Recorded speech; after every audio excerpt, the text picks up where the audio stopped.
Film की शुरुआत एक अभिनव तकनीकी उद्यमी ब्रैड के साथ होती है, जो दुनिया के सामने अपने अभूतपूर्व आवाज सहायक उपकरण को पेश करने के लिए एक वीडियो साक्षात्कार में शामिल होता है।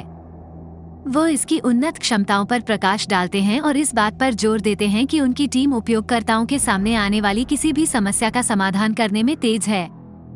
उपकरण की प्रभावशाली विशेषताओं पर चर्चा करते समय ब्रैड को एक अज्ञात व्यक्ति से पैसे की मांग करते हुए एक परेशान करने वाला कॉल आता है। महामारी के कारण ब्रैड का साक्षात्कार वीडियो कॉल के माध्यम से आयोजित किया जाता है। वो अपना अनूठा आवाज सहायक उपकरण प्रस्तुत करता है, जो सिरी और अलेक्सा जैसे समकक्षों से अलग है। वो इसकी बढ़ी हुई बुद्धिमत्ता और सटीकता का दावा करते हैं, किसी भी गोपनीयता की चिंताओं को कम करते हुए कहते हैं कि उनकी टीम केवल उन प्रश्नों को सुनती है जिन्हें उपकरण समझ नहीं सकता है। इस बीच ब्रैड की कंपनी में एक समर्पित कर्मचारी एंजेला के पास किम्मी नामक वॉइस असिस्टेंट डिवाइस होने का पता चलता है। एंजेला उपकरण की क्षमताओं को नियमित रूप से अद्यतन करने और बढ़ाने की जिम्मेदारी लेती है, जिससे इसका इष्टतम प्रदर्शन सुनिश्चित होता है।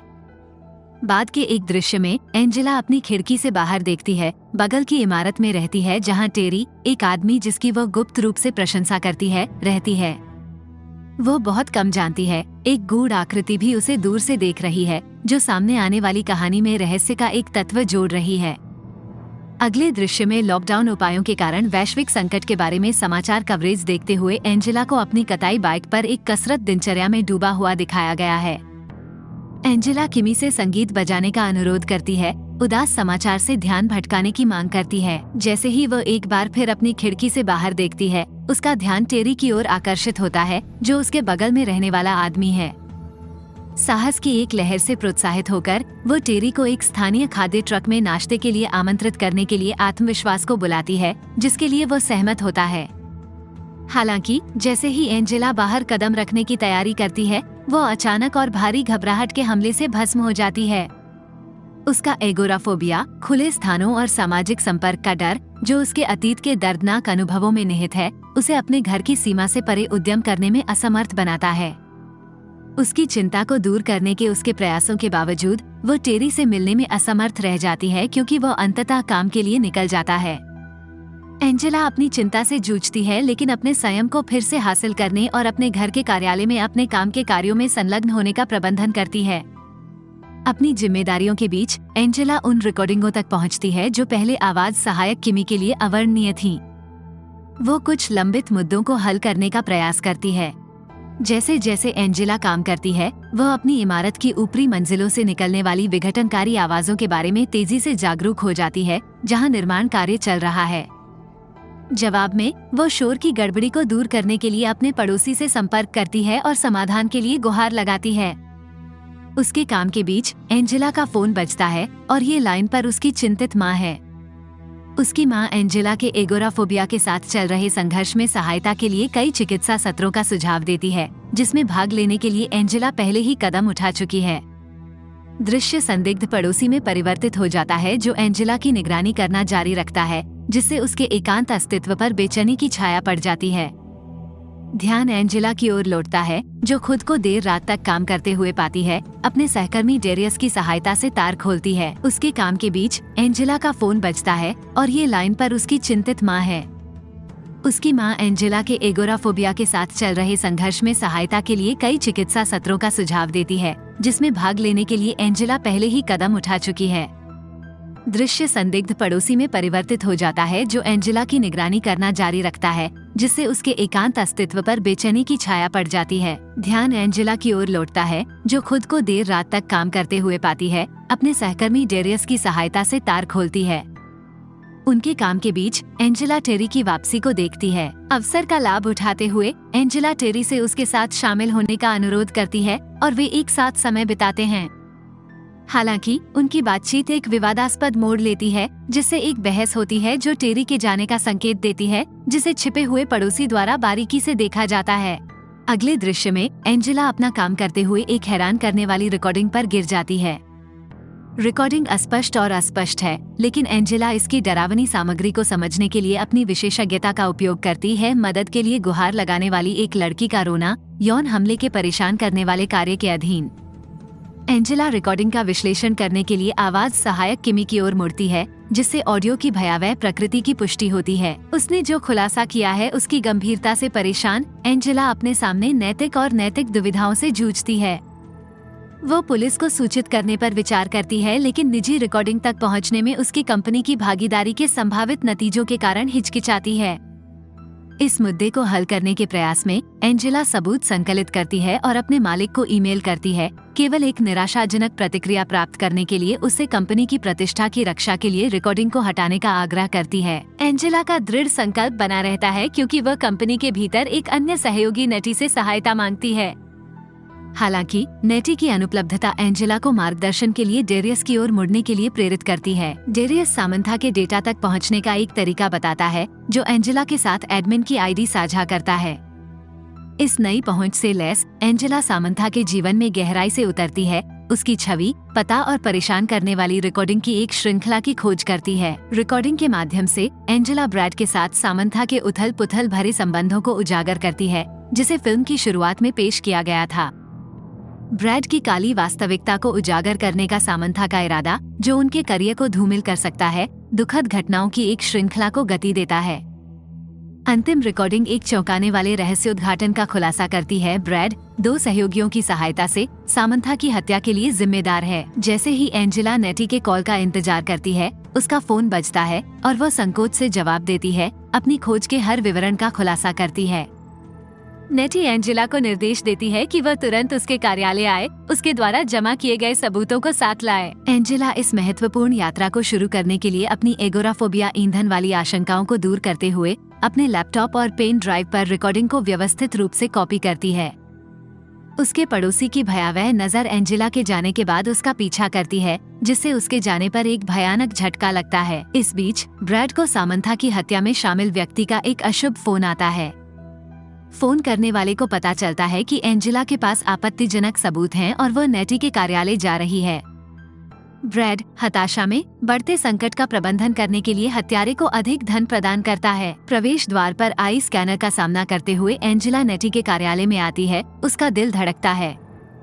उसे पता चलता है कि उसकी आंखों को वीडियो से स्कैन किया गया था। एक विवरण कंपनी के नियमों और शर्तों में दफन था, जिसे उसने अनजाने में स्वीकार कर लिया था। जैसे ही एंजेला रिकॉर्डिंग सौंपती है, वह FBI की भागीदारी की अपनी मांग पर जोर देती है। नेटी के अंततः सहमत होने पर तनाव बढ़ जाता है और न्याय के लिए एंजेला की उम्मीदें क्षणिक रूप से फिर से जग जाती हैं। हालांकि डेरियस के संदेश एंजेला को परेशान करते हैं। उसके लैपटॉप से सभी रिकॉर्डिंग हटा दी गई हैं। एंजेला को पता चलता है कि उसके कंप्यूटर पर किसी और का नियंत्रण है और संदेह नेटी की ओर मुड़ जाता है। एंजेला नेटी के पास जाती है, केवल 2 खतरनाक पुरुषों को उसके पास आते हुए देखने के लिए। जब एंजेला उनसे बचती है तो डर पकड़ लेता है। उसका पलायन खुद नेटी द्वारा किया जाता है। न्याय के लिए एंजेला की खोज एक उन्मादी पीछा में बदल जाती है। वह सीधे FBI से संपर्क नहीं करने का विकल्प चुनती है, इसके बजाय अपने फोन पर उनका स्थान सेव करती है। एंजेला का दृढ़ संकल्प उसे FBI की ओर ले जाता है, जहां वह सच्चाई को उजागर करने की उम्मीद करती है। इस बीच ब्रैड निर्दयी हत्यारे रिवास से मिलता है। ब्रैड रिवास से एंजेला को चुप कराने के लिए कहता है और इनाम के रूप में डिजिटल मुद्रा प्रदान करता है। रिवास एंजेला की हर हरकत पर नजर रखने के लिए एक कुशल हैकर को नियुक्त करता है। एंजेला द्वारा अपने फोन को निष्क्रिय करने के प्रयासों के बावजूद हैकर रिवास को उसके ठिकाने के बारे में सूचित करता रहता है। जैसे ही एंजेला FBI के कार्यालय की ओर दौड़ती है, उसे चल रहे लॉकडाउन से उपजे बड़े पैमाने पर विरोध का सामना करना पड़ता है। निराशा और चिंता उसे खा जाती है। उसकी चिंतित मां के संदेशों से बढ़ जाती है, जो उसके बंद फोन के कारण अनुत्तरित रहते हैं। एहसास के एक पल में एंजेला अपना फोन छोड़ देती है, ये पहचानते हुए कि उसके पीछा करने वालों ने उसे ट्रैक किया होगा। रिवास के गुर्गों ने एंजेला को घेर लिया और अराजक विरोध के बीच उसका अपहरण करने का प्रयास किया। चमत्कारिक रूप से प्रदर्शनकारी हस्तक्षेप करते हैं और उसे तत्काल खतरे से बचाते हैं। एंजेला भागने में कामयाब हो जाती है, लेकिन उसकी राहत अल्पकालिक होती है क्योंकि उसे रिवास के क्रूर प्रवर्तकों द्वारा फिर से पकड़ लिया जाता है। भाग्य के एक डरावने मोड़ में उसका बहादुर पड़ोसी उनका सामना करता है, भारी कीमत चुकाता है क्योंकि एंजेला की मदद करने की कोशिश करते हुए उसे चाकू मार दिया जाता है। एंजेला की हताश उड़ान उसे वापस उसके घर ले जाती है, जहां वो खुद को रिवास के साथ एक घातक गतिरोध में फंसी हुई पाती है। अपने पड़ोसी के साथ एंजेला बहादुरी से दोषपूर्ण रिकॉर्डिंग के शेष साक्ष्य की रक्षा करती है। एक तनावपूर्ण टकराव सामने आता है और रिवास ये जानने की मांग करता है कि एंजेला के पास रिकॉर्डिंग की कितनी प्रतियां हैं। एक जीवन या मृत्यु के क्षण में एंजेला की त्वरित सोच अपने पड़ोसी को रिवास के क्रोध से बचाती है और वो बताती है कि उसके लैपटॉप पर अधिक प्रतियां संग्रहित हैं। जैसे ही रिवास एंजेला के लैपटॉप की डिजिटल गहराई में जाता है, अचानक एक रुकावट तनावपूर्ण वातावरण को तोड़ देती है। एंजेला की मां का चेहरा स्क्रीन पर दिखाई देता है, एक वीडियो कॉल के रूप में एक अप्रत्याशित जीवन रेखा। एंजेला अवसर का लाभ उठाती है, उसकी त्वरित सोच कार्यभार संभालती है। एक प्रभावशाली आवाज के साथ वह अपने एआई सहायक किमी को अराजकता फैलाने का निर्देश देती है। रोशनी और संगीत की आवाजें कमरे को अव्यवस्थित कर देती हैं। अपने द्वारा बनाए गए व्याकुलता का फायदा उठाते हुए एंजेला भागने का मौका लेती है। साधारण दृष्टि से छिपे एक भंडार कक्ष के माध्यम से वह अपने घर के भूल भुलैया गलियारों से गुजरती है। ऊपर निलंबित एक निर्माण स्थल पर उभरते हुए एंजेला का दृढ़ संकल्प नई ऊंचाइयों पर पहुंच जाता है। एक नाखून बंदूक उसकी पसंद का हथियार बन जाती है, जो रिवास का सामना करने की उसकी तैयारी का प्रतीक है। रिवास अंत में स्टोर रूम तक पहुंच जाता है, तनाव एक टूटने वाले बिंदु तक बढ़ जाता है। भंडार कक्ष की दीवारें उस पर बंद होती प्रतीत होती हैं, जो मंद रोशनी में नृत्य करने वाली भयानक छायाएं डालती हैं। एक चरम टकराव में एंजेला अटूट दृढ़ संकल्प के साथ अपने पक्ष में खड़ी रहती है। उसकी मुट्ठी जकड़ ली गई है, उसकी आंखें आग से जल रही हैं, जो भय और अनिश्चितता के माध्यम से एक यात्रा से भड़क गई है। उसके बगल में उसका पड़ोसी एक अप्रत्याशित सहयोगी बन जाता है। उसका संकल्प एंजेला की प्रतिध्वनि करता है जब वे रिवास और उसके गुर्गों का सामना करते हैं। कमरा एक युद्ध का मैदान बन जाता है। इच्छाओं का टकराव और मुट्ठी के मिलने की आवाज एक अराजक सिम्फनी बनाती है।